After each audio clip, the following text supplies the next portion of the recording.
Let's move on to our next one, though. This is another great line. Oceania. And the name of the ship is Marina, is that right? Yes, that's correct. It is Marina, and Oceania, you're talking 5-star. This is really luxury, That this might cruise line. scare some people off. So let's go through what's included in the value for money here. Because when you hear 5-star, you might think, I can't afford that. From $1,599. Yeah, this is why we at Planet Cruise wanted to bring you this deal, because this is a phenomenal saving on this cruise. That is just extraordinary value to go on this kind of cruise. Well, including your gratuities, you got your return flights from London and all your overseas transfers. Overnight board on board, so that means you get to stay. The ship basically is a hotel. It pulls up against the pier, and you go out, you do what you like in Venice, you come back, and it's your hotel room for the night. And then it's better than half price. The original price on this is $3,519. So it really is a phenomenal deal. Let's have a look at the lines. You've got some idea what Oceania is all about. Launched in 2011, the Marina was Oceania Cruises' first new build, and at 66,000 tonnes but with only 1,200 guests, she offers an unparalleled chic and spacious environment where the comfort and intimacy of a small ship experience is magically expanded into a beautiful and sophisticated luxury hotel at sea. When you cruise with Oceania, unlimited complimentary soft drinks, bottled water, specialty coffees, teas and juices are all included in the price on every sailing. There are 9 different lounges and bars to experience on board Marina, from the intimate 007 cocktails and live music of martinis to the poolside alfresco setting of waves. But if, like me, you're a lover of the grape, then there's no finer choice than here in La Reserva. From the traditional Italian food of Toscana to the classic American steakhouse Polo Grill, this is a foodie's heaven where your taste buds will say thank you after every meal. Oceania spend more on food than any other line, and I love the fact that all the main restaurants also offer Canyon Ranch Spa Club cuisine, meaning that taste is not compromised by even the strictest diet. Now I'm about to go into Red Ginger, which was recently voted the best restaurant at sea. Its menu of Thai, Vietnamese, Japanese and Indonesian food is one of the world's best. But whatever you do, don't forget the nightly offering in the theatre. Comedians, stars of the West End and Broadway, and a superb selection of inventive shows that will literally leave you shouting, "Encore!" Elsewhere, you could dance the night away in Horizons, or be serenaded by what many have described as the finest orchestra at sea. Oceania's suites feature oversized living and dining areas, as well as marble and granite-clad bathrooms and bathtubs. And the suites literally elevate seagoing opulence to new levels with custom Empire-style furnishings and iconic designs from Ralph Lauren Home, and of course the brilliance of contemporary designer Dakota Jackson.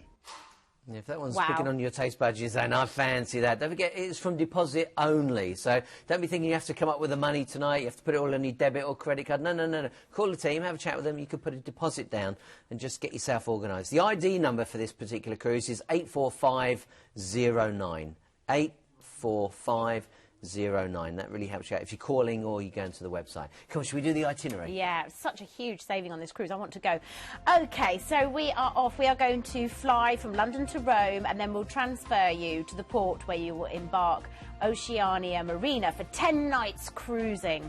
So on day 2, you are going to sail into stunning Sorrento, which just looks like a painting, really. Imagine waking up on the ship, you know, getting dressed, going to have breakfast on board, you know, upstairs, and like have your coffee, looking out to this view. Beautiful. Just wonderful. And of course, if you want to get off the ship, you can go along the Amalfi coast. You could go and visit Capri. You could even get as far as Pompeii and Mount Vesuvius. So there's loads and loads to do. And Pompeii is fascinating. I went as a child and I never ever forgot it. I'd like to go back actually. It's incredible.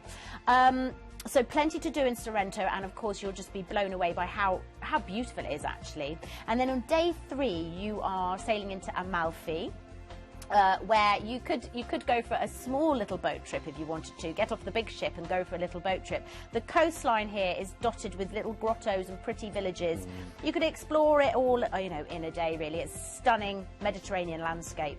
Then on day 4 you're going to Taormina in Sicily. If you only ever go to one place in Sicily, I think Taormina really is up there. It is just amazing, and from here you can see the volcanic Mount Etna as well.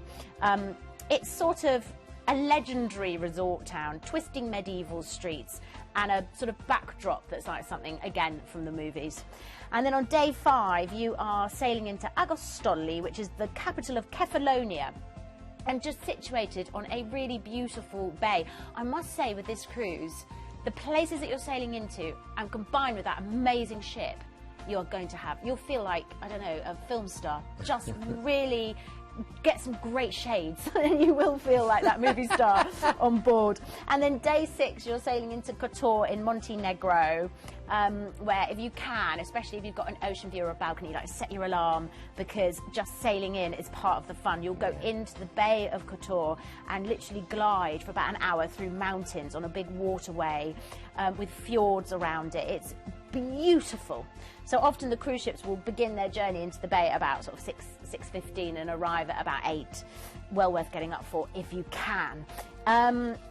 Yeah, and the old town in Kotor, really stunning, amazing views available if you want to go hiking and all that kind of thing. And then day 7, you are going to be sailing into Zadar in Croatia.